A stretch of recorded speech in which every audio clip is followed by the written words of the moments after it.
Brought to you by Agilus Diagnostics.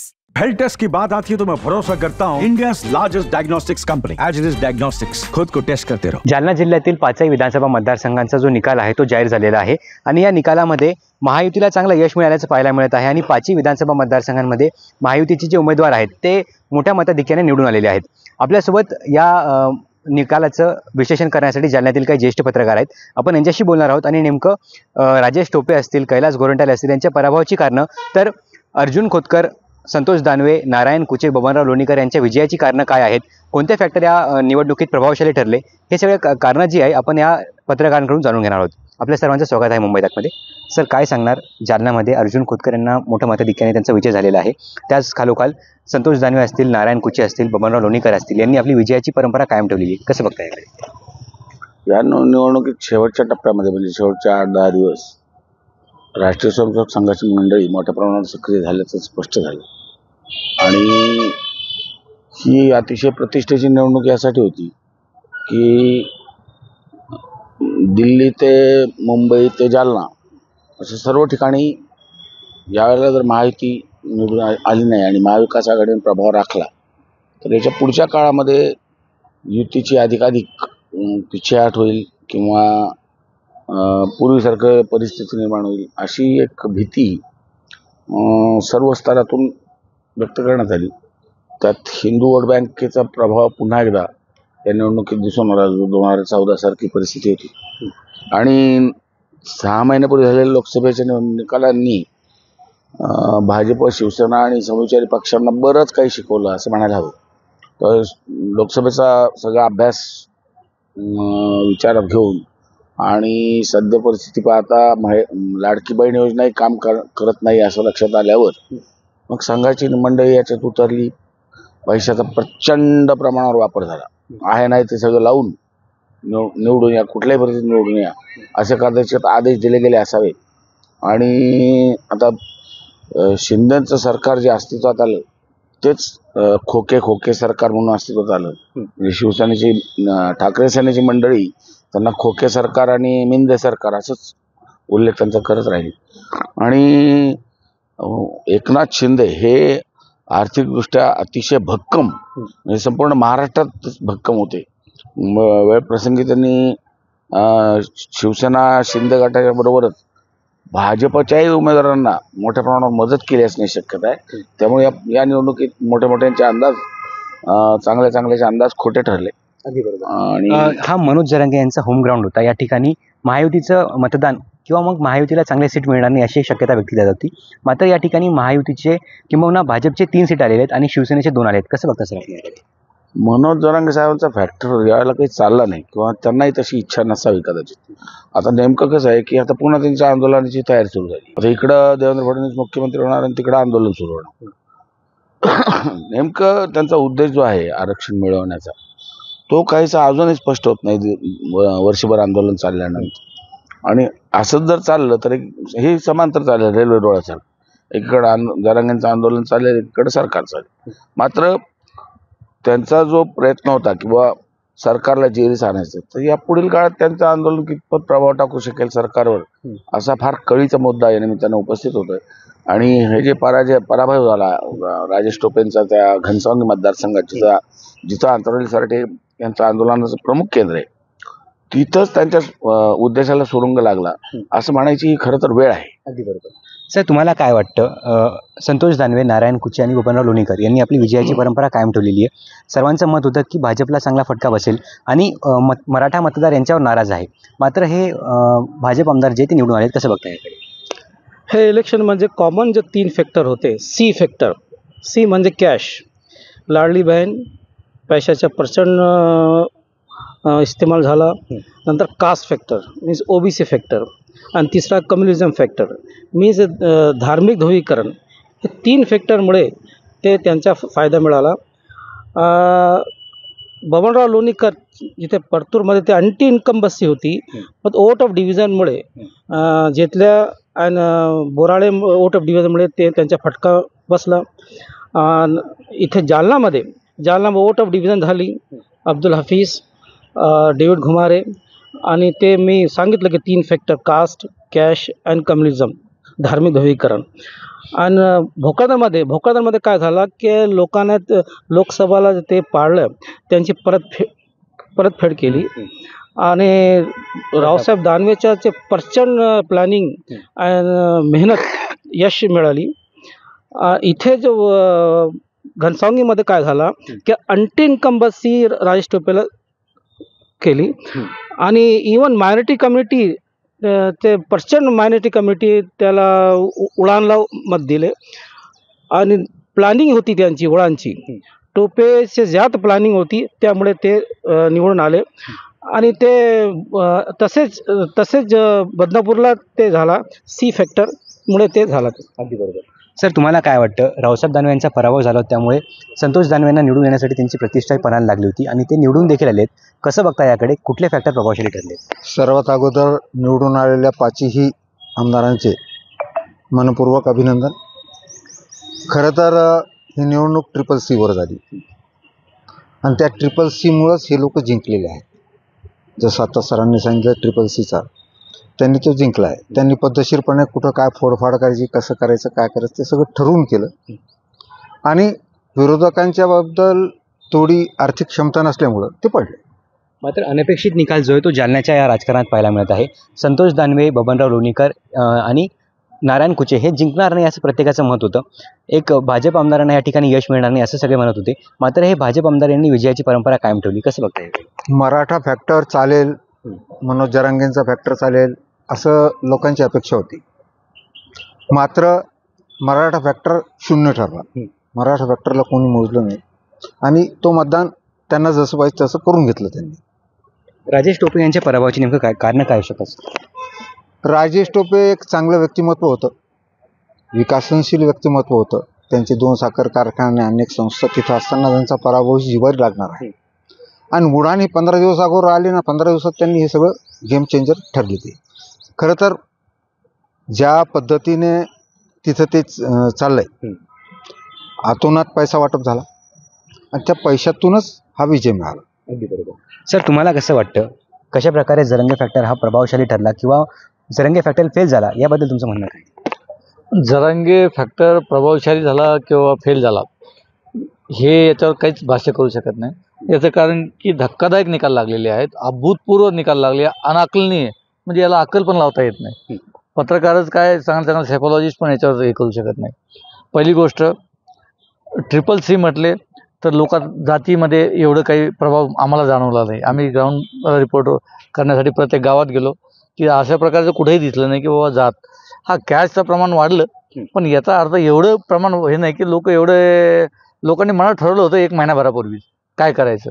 आणि लोकसभेचं याच्यानंतर जे यांचे कार्यक्रम झाले, भाजपचे असो, शिंदे सेनेचे असो, यांच्याकडं जे वोटर आहेत तर ते काही फार मोठ्या प्रमाणात आकृष्ट झालेले दिसत नव्हते. त्यांच्या सभेला गर्दी नव्हती, कुठली लाट नव्हती. त्यामुळं याला कसं बघावं, आता प्रत्येकाची गोष्ट अशी की जरांगे फॅक्टर जर म्हटलं तर जरांगेने कुठलीही भूमिका घेतली नाही. त्यांनी शेवटपर्यंत काही सांगितलं नाही. फक्त पाळायचं असेल पाळा, ज्यांनी भूमिका घेतली त्यांना विरोधात पाळा, स्पष्ट असं कुठेही सांगितलं नाही. आणि जरांगेने कुठेही याच्यामध्ये हस्तक्षेप केला नाही निवडणुकीमध्ये. उलट ग्रामीण भागामध्ये सरकारच्या विरोधात याला शेतमालाला अजिबात भाव नव्हता. शेतमालाला भाव नव्हता. बेरोजगारांची संख्या वाढलेली आहे, महागाई प्रचंड वाढलेली आहे. आणि दुसरीकडं यांनी जे कटेंगे तर बटेंगे हा नारा तर इथं महाराष्ट्रात चाललाच नाही. राहिलं लाडक्या बहिणीचं जे आहे तर ते काही प्रमाणामध्ये झालं, छोट्या मोठ्या समाजा जे गरीब लोक आहेत त्यांच्यामध्ये झालं, पण याचा एवढा परिणाम नव्हता कारण की तो त्या दृश्य परिणाम दिसत नव्हता. म्हणजे एक हे तो सेफ आहे, बटेंगे तो कटेंगे, हे नारे जे आहेत हे महाराष्ट्रात पाहायला मिळाले नाही. हे जर नारे जर लागू झाले असते तर त्यांच्या 2च सभा झाल्या रद्द झाल्या ना. योगी आदित्यनाथांच्या त्या सभा कंटिन्यू झाल्या असत्या.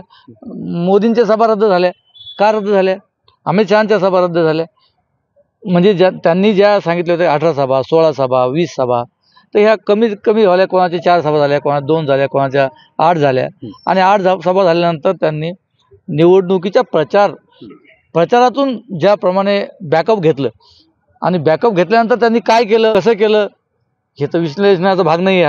हा तर संशोधनाचा भाग आहे आणि याच्यामध्ये तज्ज्ञ लोक संशोधन करतील की बाबा याच्यात काही झालं का, पेटीमध्ये काही झालं का. कारण की कॉमन लोकांना विश्वास नाही की एवढी अँटी इन्कम्बन्सी ह्या सरकारच्या विरोधात असताना ह्या सरकारला जर एवढे मतदान होत असेल तर साहजिकच लोकांचा ह्या लोकशाहीवरून विश्वास उडेल. सर, तुम्हाला काय वाटतं कशा प्रकारचा निकाल हा जालना जिल्ह्यात पाहायला मिळत आहे? कारण भाजपने त्यांचे 3 जागा ज्या होत्या त्या ताब्यात मिळवलेल्या आहेत, कायम ठेवलेल्या आहेत. त्याचबरोबर 2 ठिकाणी सत्ता परिवर्तन झालेलं आहे, 2 नवीन चेहरे समोर आलेले आहेत. वास्तविक बघता जालना जिल्ह्यातील 5 विधानसभा मतदारसंघामध्ये तो ट्रेंड आपल्याला बघायला मिळाला महायुतीच्या बाजूने. तो साहजिक निर्णय होता. त्याला कारण असं आहे, महाविकास आघाडीच्या उमेदवारामध्ये किंवा कार्यकर्त्यामध्ये अतिविश्वास नडला होता. खोके सरकार जायला पाहिजे, महायुती जायला पाहिजे, हा अतिविश्वास जो होता त्यांच्या मनामध्ये, म्हणजे महाविकास आघाडीच्या उमेदवार आणि कार्यकर्त्यांमध्ये, तो त्याला नडला. कारण त्यात अतिविश्वासाच्या बळावर त्यांनी इतर नियोजन केलं नाही आणि ते नियोजन महायुतीच्या उमेदवारांनी केलं, कार्यकर्त्यांनी केलं. त्याचा फलित हेच आहे की बाबा जालना जिल्ह्यामध्ये महाविकास आघाडीचा सफाया झाला. पुढला प्रश्न परतूर विधानसभा मतदारसंघामध्ये बबनराव लोणीकर विरोधामध्ये मतदारामध्ये लाट होती, नाराजी होती, परंतु त्यांनी व्यवस्थित नियोजन केल्यामुळं ते विजयी झाले. राजेश टोपे सलग 25 वर्ष आमदार होते. 5 टर्म त्यांनी निवडणुकीचं प्रतिनिधित्व केलेलं आहे, आमदारकीचं प्रतिनिधित्व केलेलं आहे. मात्र या निवडणुकीत त्यांना पराभवाची चव चाखावी लागली. काय कारण होऊ शकते? राजेश टोपेंचे आणि त्यांचे कार्यकर्त्यामध्ये अतिविश्वास नडला होता. त्यांना असं वाटलं होतं की सतीश घाटगे जे अपक्ष उमेदवार आहेत ते खूप मोठे मतं घेतील आणि आपला विजय सुकर होईल. मात्र सतीश घाटगे कमजोर पडले आणि घनसावंगी विधानसभा मतदारसंघामध्ये वंचित बहुजन आघाडीच्या कावेरीबाई कटके या ओबीसीच्या उमेदवार होते आणि त्यांनी ओबीसीचे मतं मोठ्या प्रमाणात घेतल्यामुळं राजेश टोपेंचं पारडं म्हणजे गुणांचं पारडं जड झालं आणि आत्मविश्वास नडल्यामुळे राजेश टोपेंचा पराभव झाला, हे माझं मत आहे. रावसाहेब दानवे लोकसभा निवडणुकीत पराभूत झाले होते, त्यामुळे निश्चितच त्यांचा जो मुलगा आहे संतोष दानवे यांच्यावर त्या ठिकाणाहून निवडून येण्याची एक प्रतिष्ठा त्यांची पणाला लागली होती. कसं बघता याकडे? कारण दानवेंचे दोन्ही अपत्य म्हणजे त्यांचा मुलगा पण त्यांची मुलगी पण दोन्हीही त्यांच्या मतदारसंघातून निवडून आलेले. आम्ही मतदानाच्या दिवशी भोकरदन विधानसभा मतदारसंघामध्ये होतो. आम्ही अनेक मतदारांना भेटलो. मतदारांचं म्हणणं असं होतं की बा लोकसभेमध्ये आम्ही जी चूक केली, रावसाहेब दानवे यांचा पराभव करून जी चूक केली ती चूक आम्हाला आता नको आहे. आमचा विकास होत नाही आहे, पाणी प्रश्न कायम आहे, रस्त्याचा प्रश्न कायम आहे, अनेक प्रश्न कायम आहे. त्यामुळं आम्ही संतोष दानवे यांचं नव्हे तर रावसाहेब दानवे यांचं राजकारण जिवंत ठेवण्यासाठी संतोष दानवे यांच्या पाठीशी आम्ही खंबीरपणे उभे राहत आहोत आणि मतदान करतोय. हा कौल जनतेने बरोबर दिला आणि हा आमचा अंदाज होता. निश्चित आपण या ठिकाणी पाहू शकतो की महायुतीला या ठिकाणी मोठा फायदा झालेला आहे. सर, कसं बघतात? राजेश टोपे 25 वर्ष आमदार राहिलेले आहेत, त्यांचा पराभव या निवडणुकीत झालेला आहे, त्यांचं राजकीय अस्तित्व जे आहे ते संपवण्याचा एक प्रयत्न या ठिकाणी झालेला आहे. कसं बघतात? नाही, एका पराभवानं राजकीय अस्तित्व संपत नसतो. कारण तुम्ही जर जालन्यात पाहिजे गेल्या 25-30 वर्षापासून एकदा हे पराभूत होतात, एकदा ते पराभूत होतात, त्यामुळे राजकीय अस्तित्व संपत नसतो कधी. आता हिकमत उडान 5 वर्ष काय करतात, कसे कामं करतात, किती विकास करतात, किती लोकांना सामावून घेतात त्याच्यावर सगळं आहे. आणि ते मुंबईकर, ते मॅक्झिमम मुंबईला राहतात, त्यांचा सगळा व्यवसाय मुंबईला. इथं किती वेळ देऊ शकतील लोकांना ते खूप महत्त्वाचं ठरणार आहे पुढं. आणि लोकांचे प्रश्न कधी सुटणार हे महत्त्वाचं ठरणार आहे. एका निवडणुकीत पराभव झाल्यानं राजकीय नेतृत्व संपतो असं कधीच नाही होत. सर, लाडकी बहीण योजना ही गेम चेंजर ठरली असं प्रत्येकजण म्हणत आहे. तुम्हाला काय वाटतं, जालना जिल्ह्यात लाडकी बहीण योजनेची किती अंमलबजावणी झाली होती आणि कशा प्रकारे प्रभावशाली ठरली? लाडकी बहीण ते फॅक्टर आहे. मी सांगितलं की C factor cash, caste and communism आणि लाडकी बहीण एक पहिला फॅक्टर होता. त्यामुळे ते सगळं गेम चेंजर झालं. अगदी बरोबर. सर, कसं बघता याकडे? संतोष दानवे हे तिसऱ्यांदा निवडणुकीच्या रिंगणात उतरले होते, तिसऱ्यांदा ते विजय झालेले. त्याचबरोबर नारायण कुचे जे आहेत ते देखील तिसऱ्यांदा निवडणुकीत उतरले होते, तिसऱ्यांदा त्यांनी देखील आपली विजयाची परंपरा कायम ठेवलेली आहे.